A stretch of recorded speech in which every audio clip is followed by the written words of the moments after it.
#voiceover script. Thank you. Billionaire stood in the You're rain, welcome. watching the woman who had just defended him wipe tears from her face. She had no idea. No idea that the homeless man she'd been feeding for weeks was the same man whose signature could destroy her mother's restaurant. No idea that every kindness she showed him was being used to decide her fate. No idea that in 2 days, black SUVs would arrive and everything would change. But here's what haunts him most. The moment she learns the truth, she'll have to choose. Forgive the man who almost destroyed her, or walk away from the only person who ever saw her worth. This is Storysphere, where African folktales meet real-life lessons that will change how you see the world. If you're new here, hit that subscribe button right now and help us reach 1,000 subscribers. Your support keeps these stories alive. Now let's begin. The afternoon sun hung lazily over Ojagba as Mom and Ketchi's buka buzzed with the usual rhythm of clanking spoons and murmured conversations. The smell of jollof rice and fried plantain filled the air, mixing with the sound of Lagos traffic just beyond the open doorway. This was the kind of place where mechanics ate beside bankers, where students shared tables with taxi drivers, where life happened without pretense. At a corner table, a man sat alone. His clothes told a story nobody wanted to read.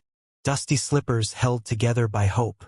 A shirt with faded stains and a beard that had forgotten what a barber looked like. His eyes carried exhaustion, the kind that settles deep in the bones. He raised one finger toward the counter. 2 eggs, 1 cup of water. A young man in a clean polo shirt snickered. See this one? 2 eggs. You sure say you get money? Another customer laughed. A beg. Make him take free water. Go drink for outside. The mockery rippled across the buka like stones thrown into still water. Some customers looked away, others whispered. The ragged man said nothing. He simply sat, waiting, his dignity wrapped around him like an invisible cloak. Then she appeared. Elena IBE moved through the buka with quiet grace. Her uniform crisp despite the heat. Her eyes warm despite the tiredness that lived in them. She was 23 but carried herself like someone who had learned early that life doesn't wait for you to be ready. She stopped beside the man's table. "Oga, please leave," she said gently to the mockers. "Everybody deserves respect." The young man in the polo shirt kissed his teeth. "Elena, you too soft. This kind person is a customer," she interrupted firmly. "Just like you." She turned to the ragged man and smiled. Not the smile people use when they're being polite. The real kind. The kind that sees you. "Sir, I go bring your order now. You want anything else?" The man looked up at her, something flickering in his eyes. Surprise, perhaps, or recognition of something he'd forgotten existed. "No, thank you." She nodded and walked toward the kitchen, leaving behind a silence heavier than the insults had been. What Elena didn't know, what nobody in that buka knew, was that the homeless man she had just defended was Chief Chucks Ashford, owner of Ashford Technologies, one of the largest tech corporations in West Africa. The man whose private jet sat idle at the Murtala Muhammad Airport. The man whose Ikoyi mansion had 16 bedrooms and a view of the lagoon. The man whose signature on documents could make or destroy entire neighborhoods. But what happens when a billionaire discovers the woman who showed him kindness is the same woman his company is about to destroy? Keep watching because what comes next will shake you. For the past 3 days, Chief Chucks Ashford had ceased to exist. In his place sat Chuka. Tired, invisible, forgotten. It had started as a challenge. His business partner, Julian Kalu, had confronted him during a board meeting 2 weeks earlier. "You've lost touch, Chucks. You make decisions about people's lives from behind glass walls. You don't know what struggle looks like anymore." Chucks had bristled. "I built this company from nothing. I know exactly what struggle looks like." "Then prove it," Julian said quietly. "Live like an ordinary Nigerian. 1 week, no assistance, no cars, no air conditioning, just 30,000 naira, a hostel room in Yaba, and a basic phone. If you can do that, I'll stop questioning your judgment." Pride had made Chucks accept. Curiosity kept him committed. His head of security, James, had smuggled him out of his mansion before dawn, dropping him at a motor park in Yaba with nothing but wrinkled clothes. worn slippers and 3 10,000 naira notes folded in his pocket.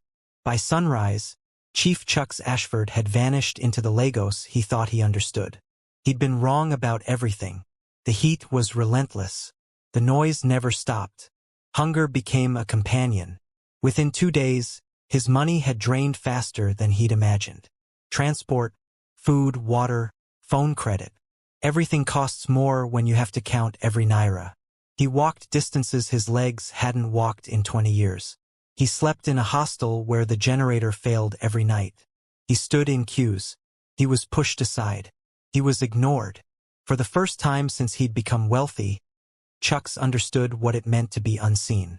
On the third day, exhausted and humbled, he'd found Mama Nkechi's buka. The food was cheap. The shade was real. And there he met Elena. She never looked down on him, never rushed him, never treated him like he was less than human. She spoke to him the way she spoke to everyone, with respect, with warmth, with the quiet dignity of someone who understood that kindness costs nothing. Chucks watched her over the following days. Watched her help an old mechanic count his change when his hands shook. Watched her comfort a young mother whose baby wouldn't stop crying. Watched her pack extra rice for a shoemaker who admitted he hadn't eaten since morning. There was something about Elena that the world had not hardened. Something precious, something rare. One afternoon, while she swept behind the counter, her phone rang. Chucks, sitting near the doorway, overheard fragments of her conversation. Doctor say Mama need dialysis again. I know. I never forget.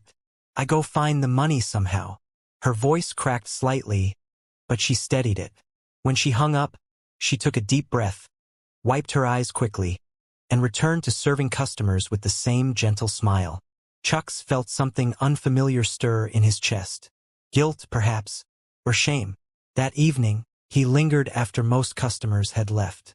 Mama Nkechi, the buka owner, a stout woman with kind eyes and powerful hands, sat at a corner table counting cash. Elena wiped down tables, humming softly. Elena, Mama Nkechi called. Come sit small. Elena joined her. Chucks pretended to focus on his water, but he listened. How your mama day? Elena's smile faltered. She day manage. The hospital bill don increase again. But I go find way. You don do enough, my dear. God go provide. I know, ma. But Chucks heard the weight in her voice. The exhaustion, the fear.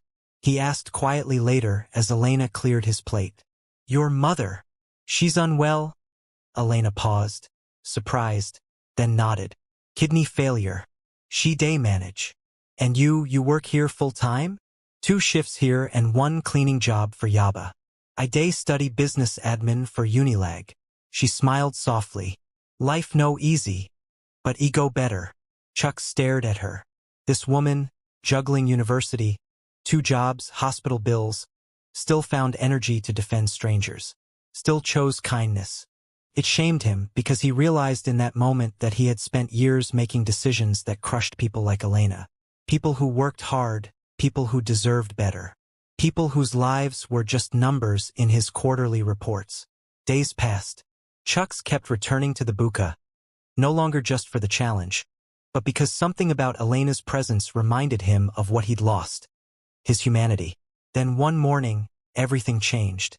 Mama Nkechi gathered the staff and regular customers, her hands trembling as she held a brown envelope. The landlord don increase rent, she said, her voice breaking. And the bank, they say we must pay 7 million naira in 30 days. If we no pay, they go demolish this place. Gasps filled the room. Demolish, Elena whispered. But why? Mama Nkechi's face crumpled. They say big company want build tech complex here. They go clear this whole street. Chucks felt ice flood his veins. Tech complex, demolition orders, 7 million naira loan pressure.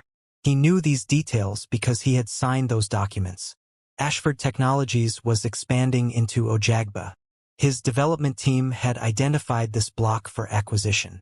His finance team had pressured the banks to recall loans. His legal team had drafted the eviction notices. He had done this to Elena, the woman who had shown him kindness, who had defended his dignity, who had reminded him what it meant to be human. He was destroying her world, and she had no idea. The rain started that evening, heavy and unforgiving, turning Ojagba's streets into rivers of red mud. Chucks stood outside the buka, soaked to the bone, his cheap phone pressed against his ear. "James, come get me now." 20 minutes later, a black SUV pulled up discreetly 2 streets away. Chucks climbed in, water dripping from his clothes onto leather seats that cost more than most Nigerians earned in a year. James, his driver and head of security, handed him a towel without a word. "Take me home," Chucks said quietly. "The real one." The journey from Ojagba to Ikoyi felt longer than it was. Chucks stared out the window, watching Lagos transform from chaos to order, from struggle to comfort. From the Nigeria most people lived in to the Nigeria only a few could afford. The distance wasn't just physical. It was a chasm. By the time he reached his mansion, it was past midnight. He didn't sleep. Instead, he sat in his study, walls lined with awards, certificates, photographs of him shaking hands with presidents and CEOs, and he felt nothing but emptiness. At dawn, he made a call. "Get me the full file on the Ojagba development project. Every document, every signature, every decision. I want it on my desk in 1 hour." His assistant, confused but obedient, complied. When the files arrived, Chucks spread them across his marble desk. Acquisition reports, financial projections, demolition timelines, legal notices. And there, on page after page, his signature, authorizing, approving, executing. He'd never even visited the area, never asked who lived there, never wondered what would happen to the people whose lives his expansion would erase. To him, it had just been business, numbers, growth, progress. Now he saw faces. Mama Nkechi counting her small earnings with shaking hands. Elena smiling through exhaustion, choosing kindness when life had given her every reason to be bitter. The mechanic, the shoemaker, the students, the traders. Real people, real lives. He picked up his phone and dialed his chief operating officer. "Paul, that Ojagba project. I want it stopped." Silence on the other end. Then, carefully, "Sir, we've already invested 40 million naira. The banks are cooperating. The legal framework is—" "I don't care. Stop it." "Sir, the board won't." "I'll handle the board. Stop the project. Today." He hung up and immediately convened an emergency board meeting. But changing course in a corporation like Ashford Technologies wasn't simple. There were contracts, investors, timelines, expectations. When he walked into the boardroom that morning, faces turned to him with confusion and concern. "Gentlemen," Chucks began, his voice steady, "we're crushing the wrong people. The Ojagba expansion ends now." The room erupted. "We can't just abandon. Do you understand the financial implications? Our investors will." Julian Kalu, the man who challenged him to live undercover, leaned back in his chair and smiled slightly. He said nothing. He didn't need to. Chucks raised his hand. The room fell silent. "I've made my decision. We restructure. We compensate. We find another way. But we don't destroy that community." He didn't tell them about Elena, about Mama Nkechi's buka, about the week he'd spent invisible. Some truths were too personal to share in boardrooms. But even as he spoke, even as he made promises, he knew something terrible. The damage was already in motion. Back at the buka, Elena's world was collapsing in slow motion. The morning after Mama Nkechi announced the demolition threat, a man in a sharp suit arrived. His name was Philip Okoro, and he worked for Ashford Technologies as a corporate enforcer, the kind of man hired to do the dirty work executives didn't want to touch. He walked into the buka like he owned it because technically soon he would. "Mama Nkechi," he said coldly, dropping papers on her table. "These are your final notices. 30 days to vacate. If the loan isn't cleared, this property becomes ours." Mama Nkechi's hands trembled as she reached for the documents. Elena, standing nearby, felt her heart drop. "But this place feeds families," Elena said, her voice shaking but firm. "People depend on this buka. You can't just carry paper and destroy our lives." Philip turned to her with a smirk. "Young woman, this is business. We follow orders. Sentiment doesn't pay bills. Chucks, still dressed as Chuka the homeless man, had been sitting at his usual corner table. He stood abruptly, his voice cutting through the tension. Is this how you treat Nigerians? Like they're nothing? Philip barely glanced at him. And who are you? Another beggar with opinions. He laughed dismissively. Security will remove anyone who interferes. Elena stepped between them, her eyes blazing. We're not signing anything today. Leave. Philip's smile faded. You have 30 days. Not 1 day more. He turned and walked out, leaving the papers behind like a death sentence. The buka fell silent. Mama Nkechi sat down heavily, tears streaming down her face. Elena knelt beside her, holding her hands. Other customers gathered around, whispering prayers, offering comfort that felt hollow. Chuck stood frozen, watching. He wanted to speak, wanted to tell them it would be okay, wanted to reveal himself, but something held him back. Shame, perhaps, or fear that the truth would hurt worse than the lie. That evening, after the buka closed, Elena sat on the steps outside, staring at the traffic. Chucks approached her slowly. Are you okay? He asked softly. She looked up, surprised to see him still there. Then she smiled sadly. I don't know. This place, it's more than a restaurant. It's family. It's hope. She wiped her eyes. But people like us, we don't matter to people like them. Chucks felt those words like a blade. You matter, he said quietly. More than you know. Elena looked at him curiously. You're different, you know. Most people in your situation, they become bitter. But you still have something soft inside. So do you, Chucks replied. Even though life hasn't been easy. She nodded. My mama taught me that before she got sick. She used to say, Elena, the world will try to make you hard. Don't let it. Kindness is the only thing they can't take from you. Chuck swallowed hard. Your mother is wise. She is. Elena stood, brushing dust from her uniform. I should go. Visiting hours at LUTH end soon. How much do you need? The question escaped before Chucks could stop it. For her treatment? Elena froze. Then she turned to him, her expression gentle but firm. I can't take money from you. You barely have enough for yourself. But thank you, Chuka. Really. But some burdens we have to carry ourselves. She smiled. Good night. She walked away, leaving Chucks standing there, drowning in his own helplessness. The next morning, Chucks returned to his office and called an emergency meeting with his legal and finance teams. I want the Ojagba demolition stopped immediately. His head of legal, a sharp woman named Ada, frowned. Sir, we've already initiated proceedings. The banks are involved. If we pull out now, I don't care. Find a way. Sir, his CFO interjected. This could cost us millions. Investor confidence. We'll survive, Chuck snapped. Make it happen. But even as he issued orders, he knew bureaucracy moved slowly. Contracts had momentum, and Philip Okoro, the enforcer, was already executing his orders. Time was running out. 24 hours before the final deadline, Mama Nkechi's buka was packed.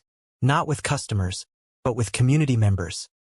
Neighbors, friends, former customers, all gathered to pray, to protest, to bear witness. Elena stood at the center, her voice steady despite her fear. This buka has fed this community for 20 years. Mama Nkechi never turned anyone away. Not when you had money, not when you didn't. This place is more than business. It's heart, and we won't let them take it without a fight. The crowd murmured agreement. Some held signs, others held hands. And in the back, unnoticed, Chuka stood watching, his heart breaking, his mind racing. He'd issued the orders to stop the demolition. But would they arrive in time? Or would Elena discover the truth in the worst possible way, standing in the rubble of everything she'd fought to protect?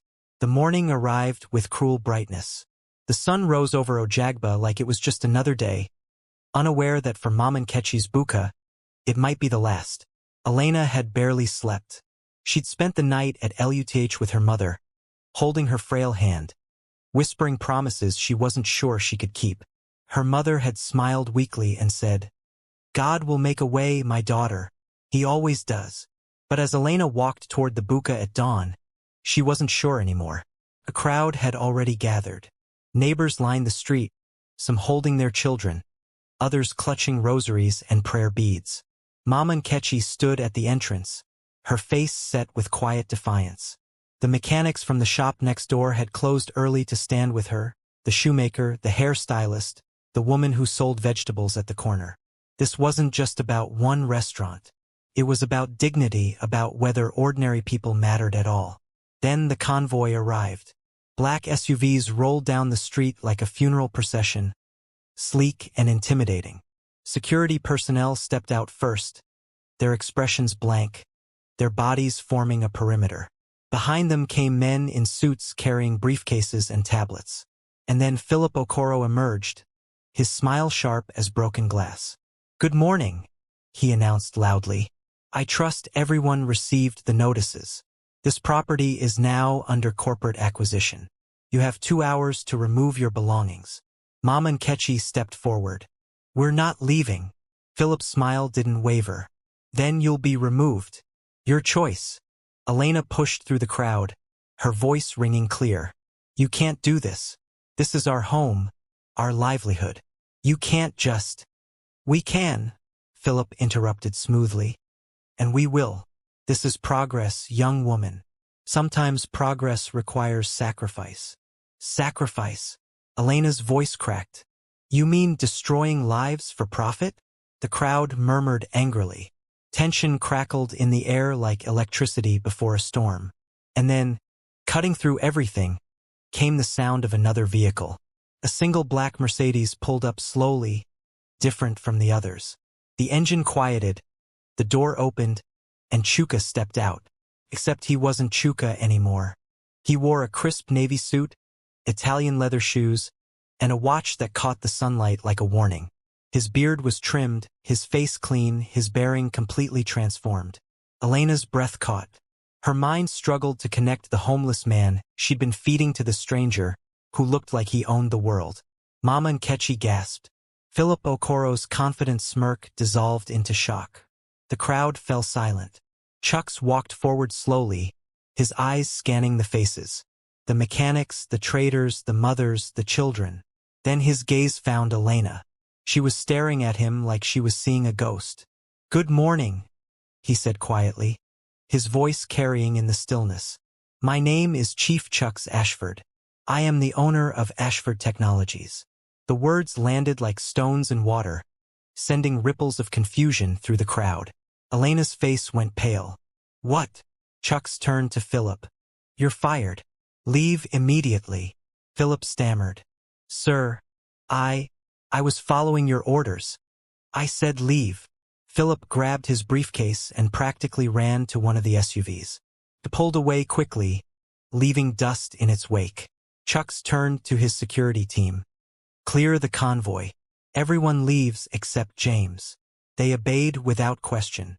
Within minutes, the street was empty except for Chucks, his driver James standing respectfully by the car, and the stunned community staring at him.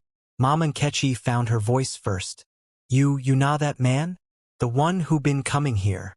"Yes, Ma," Chucks said softly. "I'm sorry for the deception." Elena took a step back, her eyes filling with tears. Not of relief, but of betrayal. "You were here all along, watching us while your company." Her voice broke. "While you were planning to destroy us." The pain in her voice cut deeper than any accusation. Chucks took a breath. "I came here as part of a challenge, to understand what ordinary Nigerians face. I didn't know about this place, about any of you. But when I met you, Elena," he paused, his voice thick with emotion, "you showed me something I'd forgotten. You reminded me what it means to be human." "So we were what?" Elena's voice shook. "A lesson? An experiment?" "No," Chuck said firmly. "You were the truth I'd been running from for years." He turned to address the entire crowd. "I came to apologize," he said clearly. "My company's actions caused harm here. Real harm. And I am here to make it right." He pulled documents from his jacket, official papers stamped and signed. Effective immediately, the demolition order is cancelled permanently. Gasps rippled through the crowd. The 7 million naira loan is voided. Mama Nkechi, this property is legally yours. Clear title, no debt. Mama Nkechi's hands flew to her mouth, tears streaming down her face. Furthermore, Chucks continued, Ashford Technologies will establish the Community First Initiative, a department dedicated to protecting small Nigerian businesses from corporate displacement. We will provide interest-free loans, legal support, and business development resources. The crowd murmured in disbelief. Some clapped hesitantly, others still looked suspicious. But Elena just stood there, silent, her arms wrapped around herself. Chucks turned to her directly. Elena, I know, he said softly. You're juggling 2 jobs, university, and your mother's hospital bills. That stops today.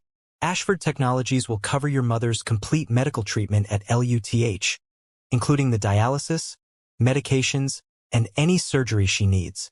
Elena's tears spilled over. Your Unilag tuition is paid in full until graduation. And I'm offering you a position as director of the Community First Initiative. You'll help ensure what almost happened here never happens to anyone else. The crowd erupted in applause and shouts of praise. Mama Nkechi was sobbing openly. Neighbors embraced each other. Someone started singing a Thanksgiving song. But Elena didn't move. She stared at Chucks, her face a storm of emotions. Gratitude, confusion, anger, hurt. Finally, she spoke. Why? Because you saw me, Chucks said simply. When I was invisible, you saw me. When I was nothing, you treated me like I was worth something. You didn't do it for reward. You did it because it was right. His voice cracked. You taught me that real wealth isn't what you own. It's who you are when nobody's watching. Elena wiped her eyes. And what happens when the cameras stop? When the crowd leaves, will you still remember us? Or will we just be another story you tell at board meetings? The question hung in the air, sharp and necessary. Chucks met her gaze. I can't promise I'll be perfect. I can't undo years of being disconnected. But I can promise this. I'll never forget what you gave me, and I'll spend the rest of my life trying to deserve it. Silence stretched between them. Then slowly Elena nodded. Not forgiveness. Not yet. But acknowledgement. We'll see, she said quietly. Actions speak louder than money. Chief Ashford. I know, he replied. And I'm ready to prove it. What nobody knew, what wouldn't be revealed until months later, was that Julian Kalu, Chuck's business partner, had orchestrated everything deliberately. Julian had known about the Ojagba project. He'd seen Chuck's signature on the demolition orders, and he'd specifically chosen Mama Nkechi's buka as the place to send Chucks during his undercover challenge. He'd wanted Chucks to really see the human cost of their corporate decisions. When Chucks finally discovered this 6 months later during a quiet dinner, he'd stared at Julian in shock. You set me up. Julian had smiled. I saved you. You were becoming the kind of man who signs people's lives away without blinking. Someone had to remind you who you used to be. Chucks had been silent for a long moment. Then he'd raised his glass. Thank you. Because Julian was right. Without Elena, without that week, without seeing his own cruelty reflected back at him through the eyes of people who still chose kindness, Chucks would have been lost forever. 6 months after that morning in Ojagba, Mama Nkechi's buka stood beautifully renovated. New tiles gleamed on the floor. Fresh paint brightened the walls. Comfortable chairs replaced the old benches. But the menu remained the same. The prices stayed affordable. And the spirit, the heart, remained untouched. Elena's mother, Mrs. Ibe, had undergone successful surgery. She visited the buka weekly now, her health restored, her smile bright. Elena had graduated top of her class at Unilag and was thriving as director of Community First Initiative, protecting dozens of small businesses across Lagos. Chucks visited often, not as Chief Ashford in his suit and convoy, but as Chucks, dressed simply, eating rice and stew at the same corner table, talking with mechanics and students and traders. One afternoon, Elena sat across from him, reviewing a case file. She glanced up and caught him watching her. "What?" she asked. "I was just thinking," he said softly, "about how close I came to destroying the best thing that ever happened to me." Elena set down her papers. Her expression had softened over the months, though she still kept careful boundaries. "You know what I learned?" she said. "True dignity isn't about how much money you have. It's about how you treat the people the world forgets." Chucks nodded slowly. "And real wealth," he added, "isn't what you own. It's your humanity." Elena smiled. A real smile, warm and genuine. "You're learning, Chief Ashford. I had a good teacher." Outside, Lagos hummed with its usual chaos. Traffic, voices, life moving forward. But inside Mama Nkechi's buka, something quieter existed. Something precious. Hope, community, second chances, and the understanding that sometimes the richest man in the room is the one who remembers what it's like to have nothing and chooses kindness anyway. In a world that measures worth by bank accounts and titles, we forget the simplest truth. Our humanity is our greatest wealth. Chief Chucks had everything money could buy, but it took losing himself to find what really mattered. Elena had almost nothing, yet she was rich in the ways that count. Kindness, dignity, compassion. The lesson isn't just about humility. It's about remembering that every person you meet carries a story, a struggle, a dignity that deserves respect. Whether you serve tea or sign billionaire contracts, your character is measured by how you treat those who can do nothing for you. Power without compassion is tyranny. Wealth without humanity is poverty. And the greatest investment you'll ever make isn't in stocks or properties. It's in the people others have forgotten.